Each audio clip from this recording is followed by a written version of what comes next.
ನಿನ್ favourite team ಯಾವ್ದು ಗುರು? One and only RCB. Hi ನಮಸ್ತೆ, ನಾನು ನಿಮ್ಮ ರೇಣುಗೌಡ.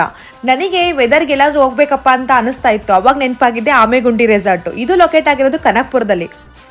ಇಲ್ಲಿನ ವಾತಾವರಣ ಅಂತೂ ತುಂಬಾ ಚೆನ್ನಾಗಿದೆ. ಎಲ್ಲಿ ನೋಡಿದ್ರು ಗ್ರೀನರಿ. ನಂಗಂತೂ ಅದು ತುಂಬಾ ಇಷ್ಟ ಆಯ್ತು. ನಾವು ಹೋಗ್ತಿದ್ದಂಗೆ ಲಂಚ್ ಕೂಡ ರೆಡಿ ಆಗಿತ್ತು. ವೆಜ್ಜು ಮತ್ತೆ ನಾನ್ ವೆಜ್ಜು ಎರಡೂ ಮಾಡಿದ್ರು. ಟೇಸ್ಟ್ ಮಾತ್ರ ತುಂಬಾ ಅಂದ್ರೆ ತುಂಬಾ ಚೆನ್ನಾಗಿತ್ತು. ಎಲ್ಲರೂ ಊಟ ಮಾಡ್ಕೊಂಡು ನಾವು ಹೊರಟಿದ್ದೆ ಗೇಮ್ ಕಡೆ. ಇಲ್ಲಿ ಎಲ್ಲಾ ತರ ಗೇಮ್ಸು ಇದೆ. ಗೇಮ್ಸ್ ಎಲ್ಲ ತುಂಬಾ ಥ್ರಿಲ್ ಆಗಿದೆ. ನಾವಂತೂ ಎಲ್ಲದನ್ನೂ ಟ್ರೈ ಮಾಡಿದ್ವಿ, ಎಂಜಾಯ್ ಮಾಡಿದ್ವಿ.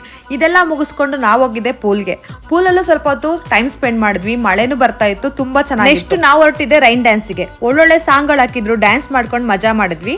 ಅದಾದ್ಮೇಲೆ ಫ್ರೆಶ್ ಅಪ್ ಆಗಿ ಬಂದ್ವಿ. ಸ್ನ್ಯಾಕ್ಸ್ ಕೊಟ್ರು, ಸ್ನ್ಯಾಕ್ಸ್ ತಿಂದ್ವಿ. ಸ್ವಲ್ಪ ಹೊತ್ತು ಬ್ಯಾಡ್ಮಿಂಟನ್ ಎಲ್ಲ ಆಡ್ಕೊಂಡು ಇಂಡೋರ್ ಗೇಮ್ ಕಡೆ ಬಂದ್ವಿ. ಇಲ್ಲೂ ಅಷ್ಟೇ ಎಲ್ಲಾ ತರ ಇಂಡೋರ್ ಗೇಮ್ಸ್ ಇತ್ತು, ಆಟ ಆಡಿದ್ವಿ. ಹಾಗೆ ನಿಮಗೆ ಡೇ ಪ್ಯಾಕೇಜು 1250 ಇಂದ ಸ್ಟಾರ್ಟ್ ಆಗುತ್ತೆ. ಸ್ಟೇ ಪ್ಯಾಕೇಜು 3000 ಇಂದ ಸ್ಟಾರ್ಟ್ ಆಗುತ್ತೆ. ಸೀನಿಯರ್ ಸಿಟಿಸನ್ಗೆ 50% ಆಫ್ ಕೂಡ ಇರುತ್ತೆ. ರೂಮ್ ಮಾತ್ರ ತುಂಬಾ ಹೈಜಿನಾಗಿ ಮೇಂಟೈನ್ ಮಾಡಿದ್ದಾರೆ. ನಂಗಂತೂ ತುಂಬಾ ಇಷ್ಟ ಆಯ್ತು. ನಿಮ್ಗೆ ಎಕ್ಸ್ಟ್ರಾ ಫ್ಯಾಮಿಲಿ ಕರ್ಕೊಂಡ್ ಬರ್ತೀನಿ ಅಂದ್ರೆ ಅದಕ್ಕೂ ಕೂಡ ಕಾರ್ಟ್ಗಳ ವ್ಯವಸ್ಥೆ ಇರುತ್ತೆ. ರೂಮ್ ಅಲ್ಲಿ ಸ್ವಲ್ಪ ಹೊತ್ತು ರೆಸ್ಟ್ ಮಾಡಿ ನಾವು ನೆಕ್ಸ್ಟ್ ಹೊರಟಿದೆ ಡಿನ್ನರ್ಗೆ. ಡಿನ್ನರ್ ಅಲ್ಲೂ ಅಷ್ಟೇ ವೆಜ್ಜು ನಾನ್ ವೆಜ್ಜು ಎಲ್ಲ ತರ ಊಟನೂ ರೆಡಿ. ಹೊಟ್ಟೆ ತುಂಬಾ ಊಟ ಮಾಡಿ ನೆಕ್ಸ್ಟ್ ಫೈರ್ ಕಂಪಿಗೆ ಹೋದ್ವಿ. ಅಲ್ಲೂ ಸ್ವಲ್ಪ ಹೊತ್ತು ಡ್ಯಾನ್ಸ್ ಎಲ್ಲ ಮಾಡ್ಕೊಂಡು ಹೋಗಿ ಮಲ್ಕೊಂಡು ನೆಕ್ಸ್ಟ್ ಡೇಗೆ ರಿಟರ್ನ್ ಬಂದ್ವಿ.